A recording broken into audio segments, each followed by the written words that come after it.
All right. Well, that was not something that you will ever see again, no matter how long you watch organized basketball.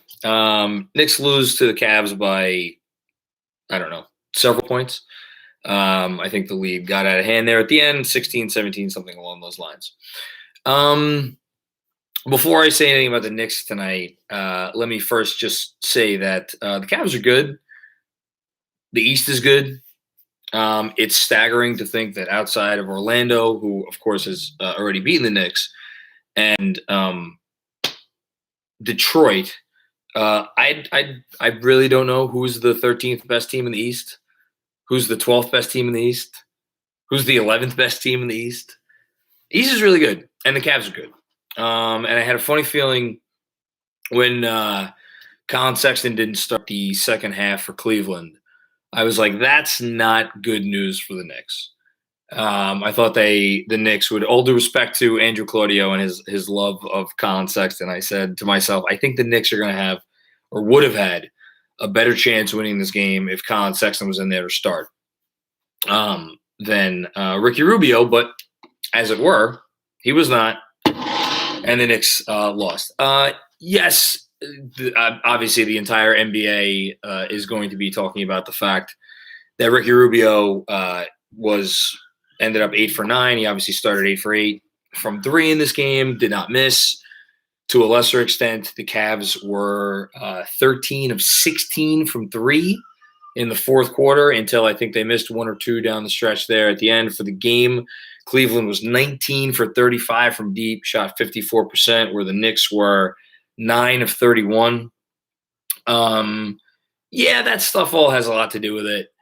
But this was a game where the Knicks played okay in the first half. They played fine. They were okay in the first half.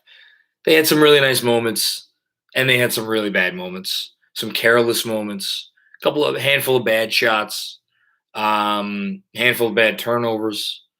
That was a game that if the Knicks were really on their P's and Q's, and if the Knicks defended like they defended, certainly for most of the second half of the game, especially when the second unit came in, I think that's a game that the Knicks are probably winning by 10, 12 points at halftime. And then, does Rubio still come out and do what he does? I don't know. At the very least, they're not, because the thing was in the fourth quarter, for anybody who missed this game, the Knicks were, I think, down by 15 at one point, 16, 14, whatever it was. And they kept making a couple punches and got it to 6 a few times, but they just couldn't get over that hump. And that hump would not have been nearly as large had they played better in the first half. And then certainly in the third quarter. But again, the third quarter is when Cleveland started hitting some ridiculous shots. But again, Knicks came out in the third quarter and they were just a little off. And I don't think it was any one guy. Somebody did have a bad game.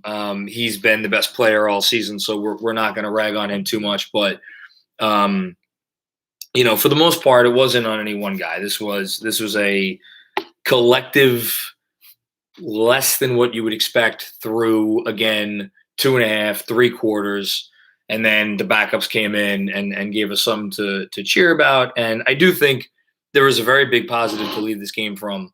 Not that I ever had any question that he would get to this point, but obviously Emmanuel Quickly certainly found something there in the fourth quarter, and he was outstanding, and he was the best player on the team tonight. So good for him. We got Tibbs coming up in a few minutes. I'll be curious as to what he says about this. Oh, that's the other thing I have to start off by at least mentioning. So I sent out a tweet about this earlier, but for anybody who may have missed it, Tom Thibodeau takes over in Minnesota in 2016. There is an inkling that he really is not in the Ricky Rubio business. Ricky Rubio obviously plays out the season there. They are rumored from the day the season ends to be that's where Jeff Teague's going to go. They shipped Ricky Rubio off for, I think I got a first-round pick for him. And the funny thing was, Ricky Rubio, maybe with the exception of Kevin Garnett, is perhaps the only player in the history of the NBA who loved playing in Minnesota, relished the idea of playing in Minnesota, adored playing in Minnesota, never wanted to play anywhere else. And Tibbs traded his ass to Utah. And then he went to Phoenix, and now he's obviously in Cleveland. My sense is that watching tonight, Ricky Rubio may not have forgotten that Tibbs picked Jeff Teague over him, as it were.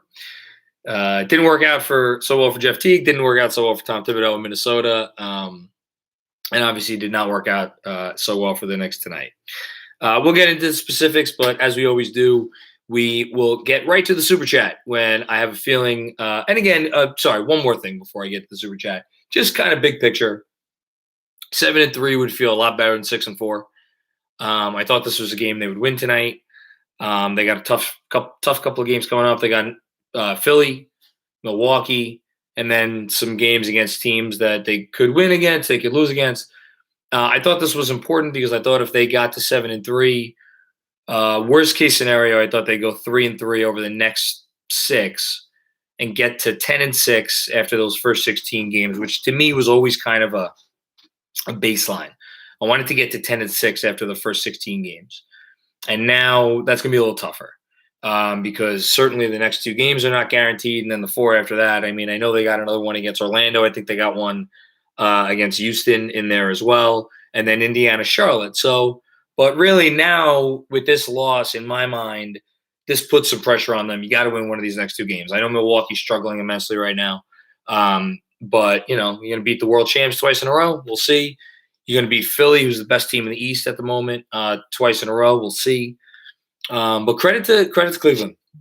My biggest takeaway from this game by far, is that Cleveland is a good team. And they'll be in the playoff race all season long because they're good. They know what they're doing. And Evan Mobley is certainly a special player. Okay. Brian Benjamin with our first Super Chat comment. I know this loss was caused by an amazing night from Rubio, but Obi had it going in the first quarter. I knew this was coming. And in the last quarter, when Tibbs kept taking him out, when he's hot, he has to keep it going. Love Grimes. He needs playing time. First of all, who do you want Grimes to get playing time over? You can't do that. Can't say Grimes needs time. Who's sitting? Who's on the bench? RJ? RJ was on the bench tonight because RJ had the worst game of the season, and I'm not going to harp on it. But RJ was bad tonight, and he should have sat on the bench in favor of Grimes because he was not only offensively, RJ didn't have it defensively.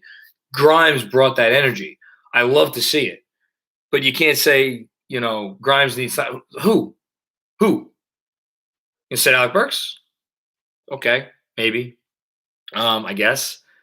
After 8 games, 9 games, not going there yet. Listen, Grimes is a nice prospect. Brings a ton of energy defensively. I love it. They will be able to use him in those spots.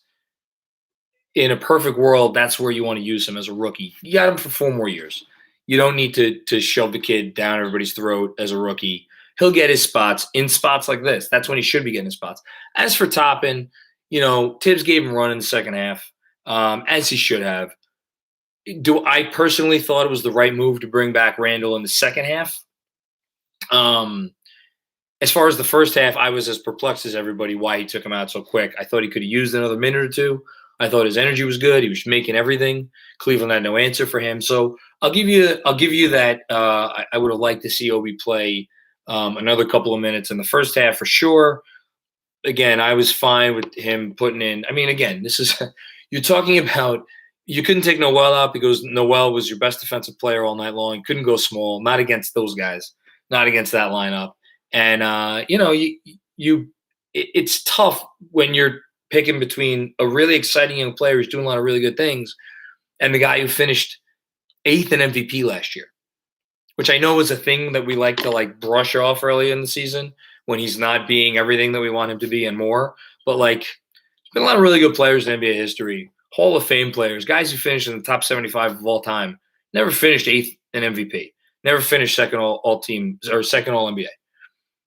You know, you at some point you do have to kind of go with your guys. At the same time, I thought he could have gone with them longer in the first half. So that part of the comment is fair. Kyle Smith, let me just scroll back up to you. In 3 of the last of the Knicks' 4 last games, Anunoby, Turner, and Rubio have had career nights. Chalk it up to bad luck, Knicks D, or a little bit of both. I think it's a little bit of both, but I from the Knicks D perspective, the Knicks defense, since Tibbs took over, has always been, we are going to make sure that we are going to help off of 3-point shooters. And we are going to try as best as possible. It doesn't always work out this way, but as best as possible to help off of 3-point shooters that the data shows are the 3-point shooters that you want to be laying off of. They laid off of Miles Turner all of last year. And for the most part, it worked out well. This season, they laid off of Miles Turner. Miles Turner fucking had a career night from deep. Anunoby, I don't think they were laying off. Anunoby was just like, Anunoby's a fucking all-star. That guy's, I mean, you can't really guard that guy if he's hitting threes. Rubio, again, the data shows he's the guy you lay off, him and Mobley in the Cavs starting 5. And those guys, Mobley, I think, hit at least 1, maybe hit 2. And then, Rubio does. So that's game plan. Because in the NBA, the way offenses are nowadays, like you can't stop everything. You have to pick and choose your spots. And Tibbs teams are pretty smart about which spots they choose. Just, sometimes you're going to get shit like this. Ryan Huang, on the bright side, all 4 losses have come to guys that have had career nights. Yeah. This can't happen every other night, right? Yeah, no, I think this is definitely some luck baked in here. Forgotten NYC.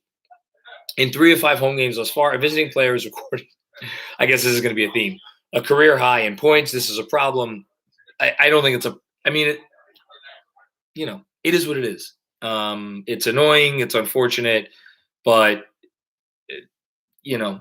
what are you going to do? Anthony Sixto. Miles Turner threes, Rubio, Grayson Allen, Raptors shooting. How much do you attribute to defensive failings? Teams playing up for us, tough luck. I definitely think teams are playing up for them. In terms of defensive failings, like my viewpoint has been clear all year. I do think that there have been games and moments where they have not made that extra effort to at least make the 3-point shooter think about it. And that happened a few times tonight, though. By and large, though, I thought their defensive effort tonight was pretty good. I'll be curious to see what Tibbs says. Maybe Tibbs says something completely different. I thought their defensive effort was okay. But again, in the first half, it was not as good as it could have been. And then when you combine that with the occasional sloppiness, with the occasional bad shot, with a couple of guys having off nights. And by the way, we haven't even talked about the fact that the Knicks shot – fuck, did the Knicks shoot tonight? I'm assuming they shot, 9 of 30 from deep? 9 of 31. So the Knicks were 29% from 3. R.J. Barrett was 0 for 6. Julius Randle was 1 for 5. Fournier was 2 for 7. Like, you need those guys to hit shots. And if the other team is going to outshoot you as drastically as this, it's going to be tough to win games. And the fact that the Knicks were even in it at the end, they made a spirited run. I'll give them that. Let's keep it going. Hush Zoo. My Knicks PTSD kicking in when I'm just smiling at Rubio turning into Prime Curry. Obi deserved to play all the 4th. Bad rotation call by Tibbs. I mean, again, Obi played, I want to say 6 minutes straight there. I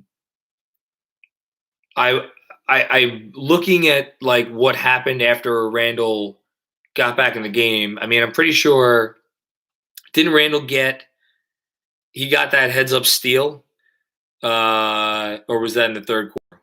I think that was probably the third quarter. He did have a huge block, a massive block. Did he do anything other than that? No, probably not. Would Obi have done more? Maybe. I just, I don't. Here's the thing. RJ was playing a bad game. Randle wasn't playing a bad game. Randle took a couple tough looks. He wasn't playing a bad game. Defensively, he was playing a good game.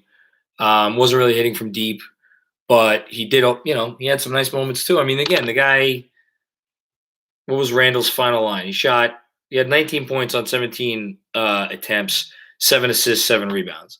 Do I think Obi probably outplayed him in his minutes against backups? Yeah, I think he probably did. Again, that's not the way I'm going to go. Do I think it's a completely unfair comment? No, I don't think it's an unfair comment. The Neil's next door. To me, everyone is still trying to find their role on the team.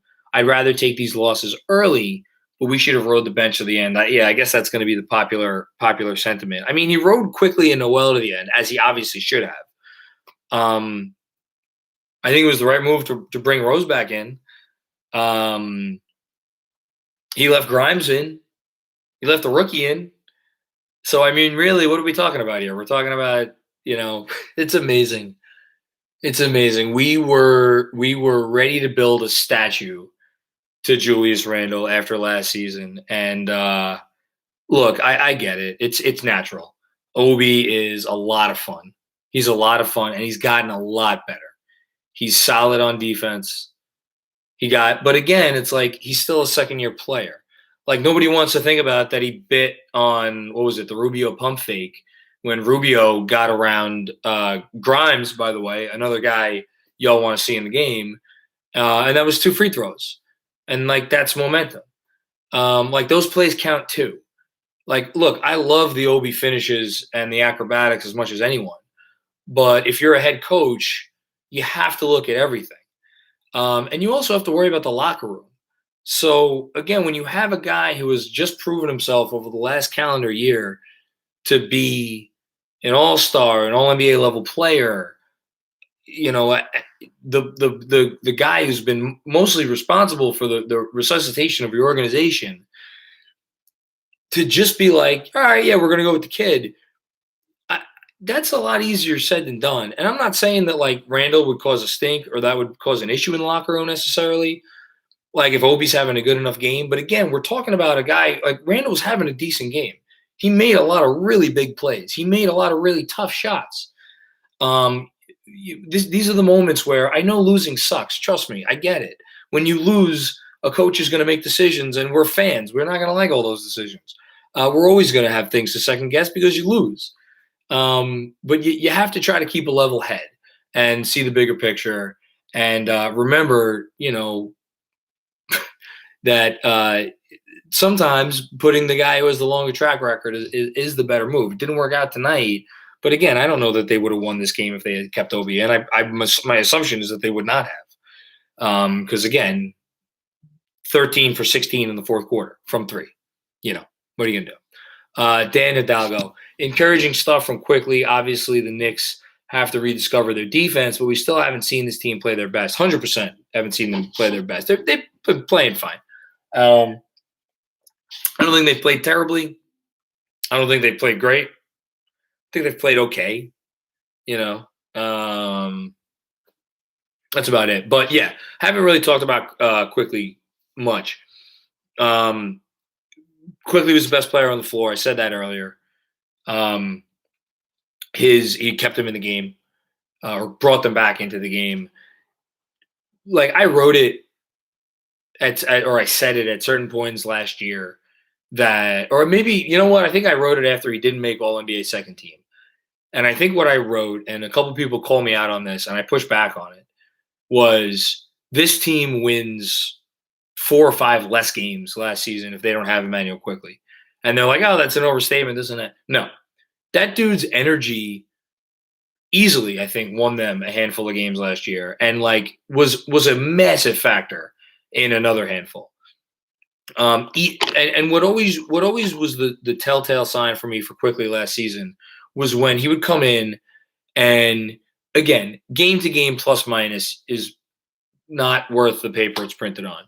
But when it happens again and again and again and again and again, where you'd see his minutes, and even in games he would be have poor shooting performances, he would still be a plus for the night. He always brought it, and he always kept opposing teams on their toes with how he plays the game and his energy at both ends of the floor. And now he's a better player on defense, and the only thing that has not happened this season is his shot has not been falling. That's the only thing. He has played brilliantly in every way. Shot just hasn't been falling. Well, tonight, the shot finally started to fall. I'm really excited for what Quickly has in store. I still think he's going to be a massive part of this team moving forward, and I'm really, it is definitely something that I will take as a positive from tonight. And we got tips. First question is by Ricky Rubio, unsurprisingly. Well, they get their confidence early. It's hard to shut them down after that. So, he's been a good player in the league for a long time.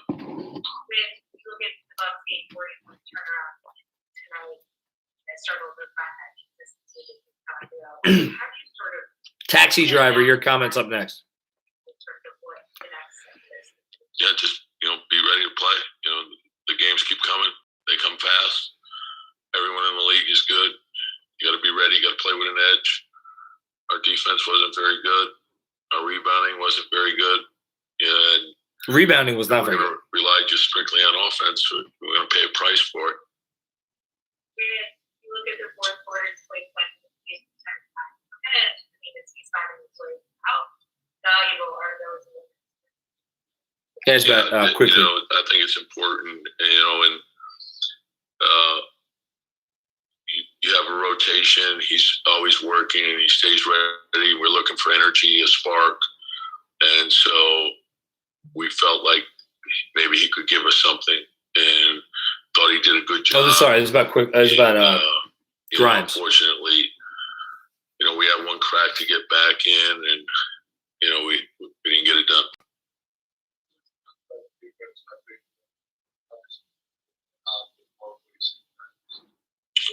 Well, everything. I think, and it's hard to judge. Like I always say, whatever your game plan is, there's two things you always look at.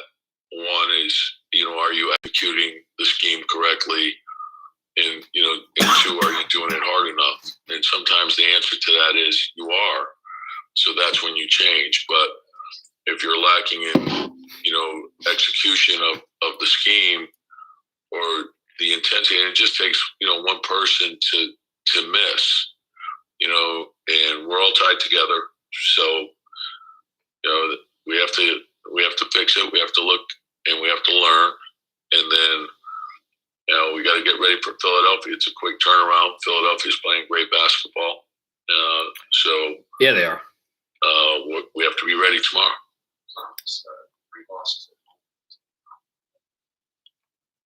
Question about 3 losses at home. Yeah, and I think the big thing is we have to be. We're not going to win just because we're home. We have to understand that we have great fans and it's a great place to play. But our opponents get up to play here too, and so we have to have an edge about us, And right now we have to fix some things, and that's what I want our mindset to be.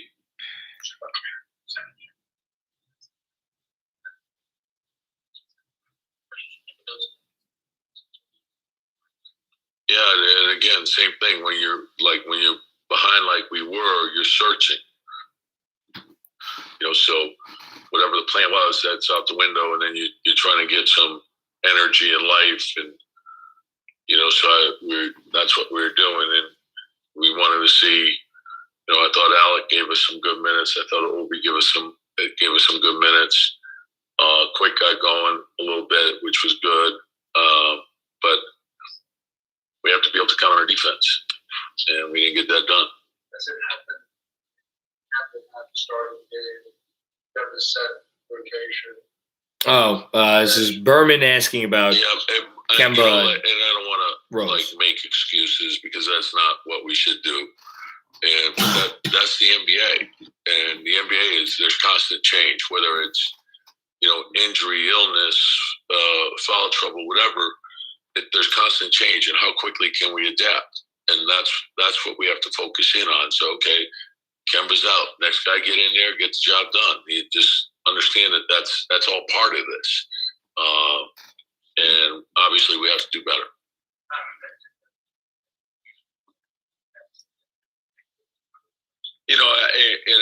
I'd say this. I want to take a look at the film before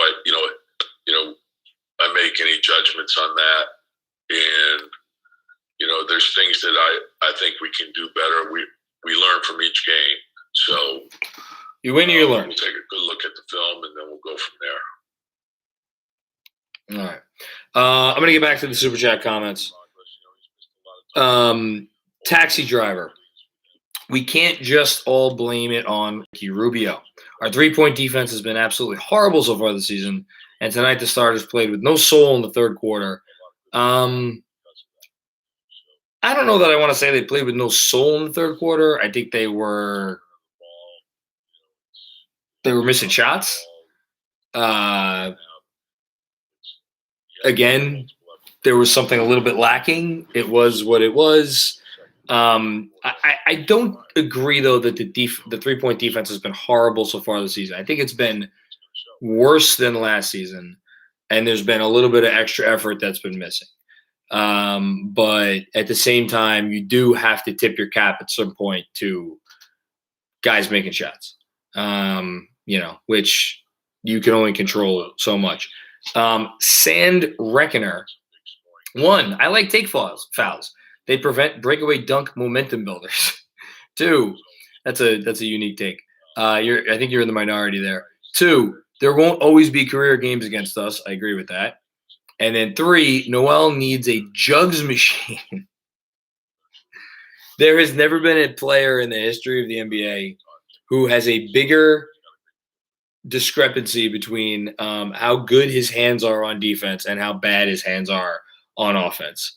It is absolutely uncanny with Noel. He is just absolutely – he's useless on defense. Or on offense, excuse me. Defense, I thought he played another great game. He was the better of the 2 Knicks centers on defense for the second game in a row. And I thought his defense was a big part in trying to get them back in the game. So kudos to him for that.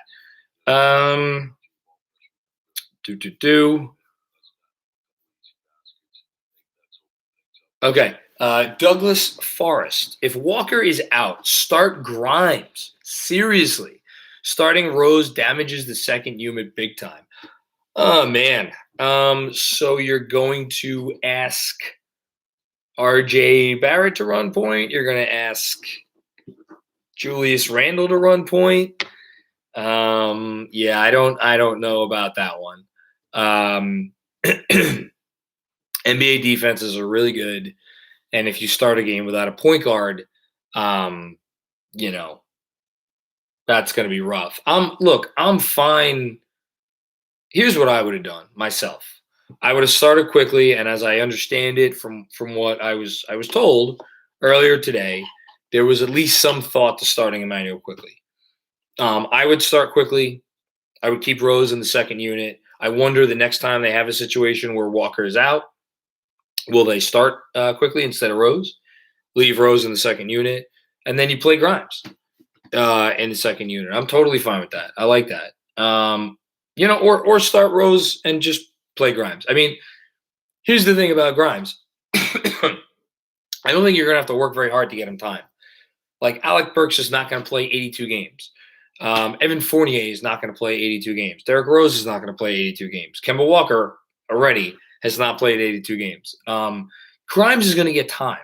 You don't need to bench one of your healthy players to get him. But as far as starting him, I think that's probably a bit much. Charm City Knick fan. Hate losing, but still not going to get too low on my lows. 52 wins, ? Man, if they had won this game and they had gone like 4-2 in the next 6, and they had gotten to 11-5 after their first 16, I would have heard a conversation about 50 wins. I said 47 before the season. Sticking with 47. I think 47 would be a very nice total, especially in this Eastern Conference where it's just fucking brutal. Daniel Mejia. Every game Jeremy is scheduled to do post-game, we've won. Coincidence? I think not. Good comment. D Zilla. What's going on, D? The difference between role players and all-stars is consistency. I love so many of our players, but we truly seem to lack consistency top to bottom. Yeah, I mean, That's why GMs across the sport, when they're faced with the decision of, do I stick with one all-star and then a bunch of really good players, or do I go get a second star and in some cases go get a third star at the cost of consistency throughout the roster? People choose stars. I mean, people have been choosing stars since the fucking Lakers put together Wilt and Jerry West and Elgin Baylor in the late '60s. This is not a new concept. You're 100% right. That's why, like, for all the complaints about Julius Randle, like, you're complaining about a guy who, like, he's, calling him a perennial all-star is probably pretty generous. He's a lower tier all-star, and like even a guy like that is only going to be so consistent. And then guys are rung down from that. Your Fourniers, where Kemba's at right now, where Rose is at right now. Like, these guys are where RJ's at right now. These guys are awesome players, but they're not at that level. That's a great comment. You dunk now to G. I think players get hot from three because we leave them wide open and then later finally try to defend it. But by then it's too late and they're in a zone. Yeah, completely. And here's why I agree with that. As I said earlier, I don't know. I'm always going to go back to this point. Even the guys that the game plan, and you heard Tibbs say this. He admitted it a few minutes ago, where he talked about we have a game plan going in. But then sometimes you have to adjust the game plan. But the game plan is not just like give the guy all the time in the world. The game plan is like, if there has to be a momentary breakdown, that's where the momentary breakdown is. But that doesn't mean you let the guy get comfortable. And that's to the earlier comment about the 3-point defense being abysmal this year. I think that's what you're referencing, is that extra effort to at least make those guys who you want taking those 3-point shots, make them think about it. They have not done that consistently this year. I completely agree with that. Anthony Sixto back with another Super Chat comment. Thank you, Anthony. Criticism will focus on the Knicks, but it's time to reconsider just how competitive the East will be. A lot of young talent out there, no nights off. Again, I'll ask the chat, who's the 13th best team in the East? Because maybe it's just recency bias. I don't think it's Cleveland. I don't think it's Toronto. I mean, you want to tell me it's Boston with those two fucking monsters up top in Tatum and Brown? You want to tell me it's Indiana, who smoked us the other night? Like, they're good. They know what they're doing. You want to tell me it's going to be like Washington at the end of the day? Washington won again tonight. I'm pretty sure they beat Milwaukee, if I'm not mistaken. Yes, they did. I really don't know who's the 13th best team in the Atlanta. Your last season's conference finalist. So a team who a lot of people said was going to be the third best team in the East this year. Is it them? I mean, I really don't know who it is. It is the deepest the East has been in some time. And right now, the only saving grace is that the top is not great. And maybe it won't be great all year, with the Kyrie situation and with, Ben Simmons and Milwaukee seems to be a little bit iffy. But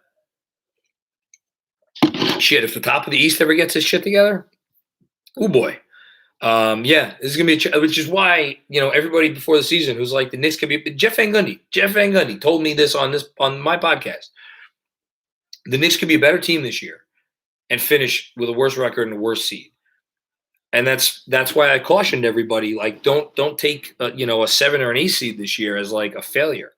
The East is just fucking brutal. Brian Benjamin, Randle doesn't have to be the savior every night, though. Obi didn't miss a shot. DVD was +5 compared to -22 with Randle. Randle I counted probably 4 shots that he'd rather not taken, that he missed.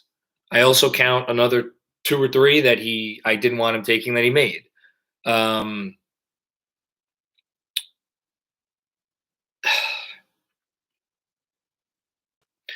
it's just really, I don't know how to respond to these comments other than to just kind of go back to the same thing again. And I don't know that it's wise to be so quick to dismiss, what got you here.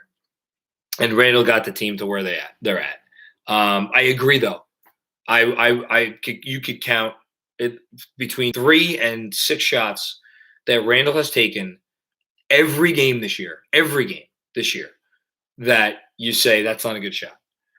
And tonight it was about 4 or 5, somewhere in that range. So yes, 100%. Can Randle be better? Yes. Should Randle be better? Yes. Am I willing to say that he needs to be riding the bench in fourth quarters for Obi Toppin? I'm not there yet. Check back with me in a month. Jason M. You said Randle played a good game defensively.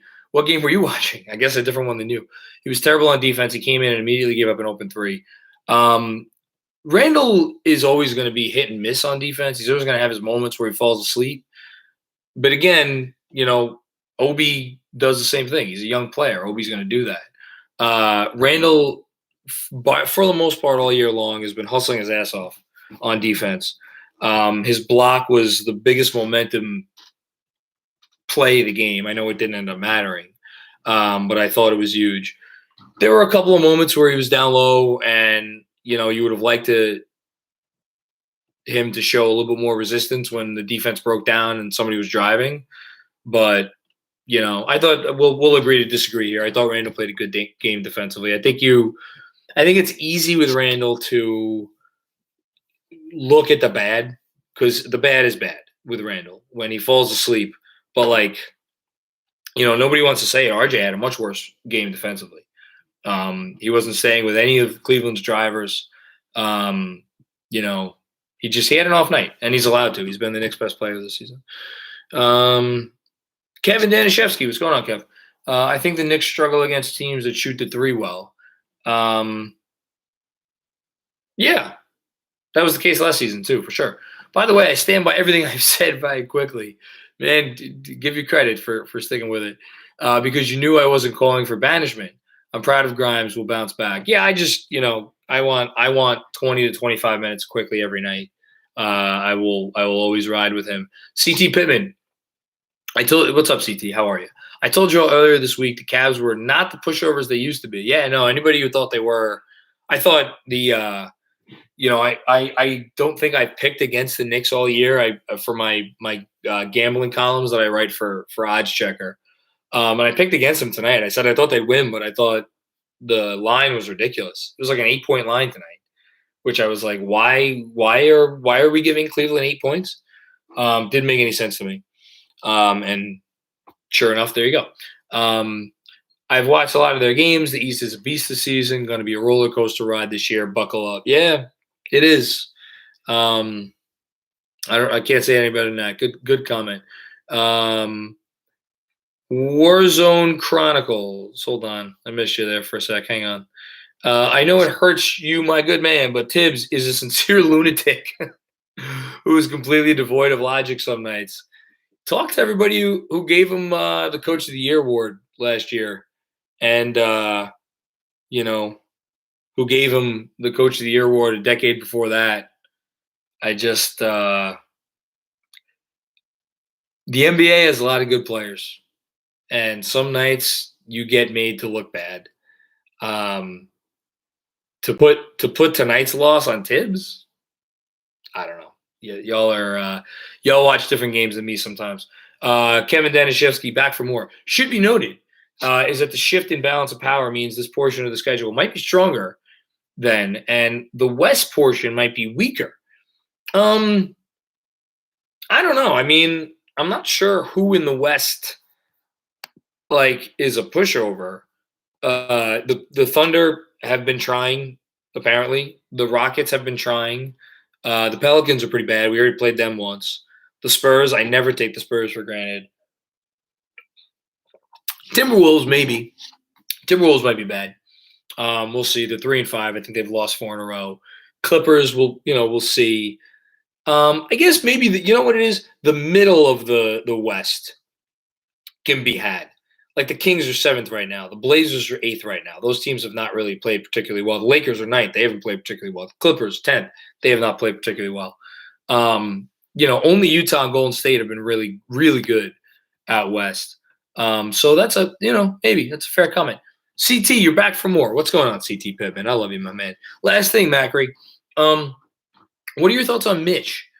I'm in head-to-head matchups. The Fro has been putting up better numbers than Mitch. Yeah, Jared Allen was better tonight. I know Mitch had, what did he have, like 5 blocks? I thought his defense was hit or miss. I thought he had some really nice moments, obviously. But I actually think I'll go back to the last game as well. I thought he was not – I didn't think Mitch was great against Milwaukee either. And it's funny because before that, I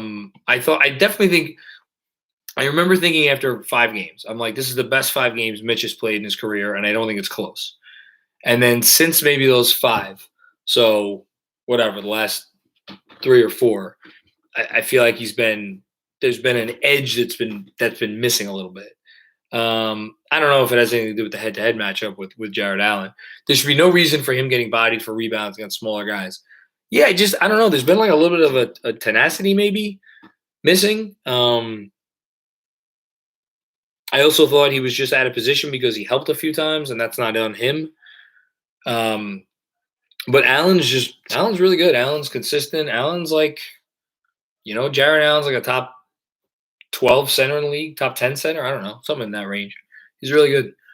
Dom Cappuccini. If our 3 isn't going down and the paint is sealed, we have to lean on our defense. That's what happened last season. They haven't been doing it as much. Haven't been doing it at all. That edge, they did it in Milwaukee a little bit. And that edge is not consistent enough. Are you sure they have it in them to recapture that old spirit, especially at home? No, I'm not sure. Last season, we've never watched a year like last year. Last year was that special. Last year was one of the most special years you could watch as a sports fan. So to think that they're automatically going to recapture that spirit that's not automatic. They need to find their own identity. Last year's over. It's a new year. Aussie Knicks fan, after today's loss, how you feeling for the rest of the week? I think we'll be all right. Rome wasn't built in a day. I'm very worried that they're going to lose either or both of the next 2 games. I mean, again, the concept of beating the world champs twice in a row and the concept of beating the Sixers twice in a row with Embiid playing like he's playing, and they're playing really well. They found, I didn't think they'd be particularly worse without Ben Simmons before the year. I think losing Harris would hurt, but they apparently are fine without him even. So yeah, I think that's going to be rough. We got a couple more, and then going to get out of here because we have to record a podcast. DDD 137. Wasn't really worried about tonight. It seemed from what I saw that the defense is improving from what it was at the beginning of the season. I think they're finding stuff, but they just couldn't hit shots, which I'm 100% confident they will improve upon. Yeah, they'll hit shots. I think the offense is going to be okay. Defense is going to be okay. But, like, if you're just okay on both ends, that's not going to be good enough on a lot of nights. Brian Benjamin, what happened to RJ? Why didn't we see him in the fourth quarter? Because he wasn't good tonight. Jeremy Chase, Macri, Rubio's insane night makes me wonder, what are your top 5 biggest, how the hell is this guy lighting up the Knicks guys? Man, I am too many minutes into this live stream to think of those guys off the top of my head. Rubio certainly comes to mind as this is a top 5 all-nighter or all-timer for sure. Let me see if I can come up with some other good ones really quickly. Man, my brain is fried. I'll think about this, and I'll get back to you because I don't have anything off the top of my head. I feel like No, that's not a good one. I was gonna say Terrence Ross always lights us up, but Terrence Ross lights a lot of guys up. No, it has to be like how is this guy beating us? Yeah. I don't know. Let me sleep on it, and I'll have something for you. But this is up there. And then Hush Zoo can't wait for who? Niang Masterclass tomorrow. I would really like for that to not be the case. Oh, I'm sure Ish Smith had an Ish Smith game against us. There has to be someone on those process Sixers. Maybe TJ McConnell probably had a game against us. Yeah. Anyway. All right. That's all I got. The Kobe White game. Thank you, Andrew. That's a good one. Kobe White game's a good one. All right. I will see everybody after the game tomorrow night, hopefully with more of my voice back. And don't forget, check out the podcast with me and Jeremy tomorrow, which I'm going to start recording right now. All right. Thanks, everybody. Peace out.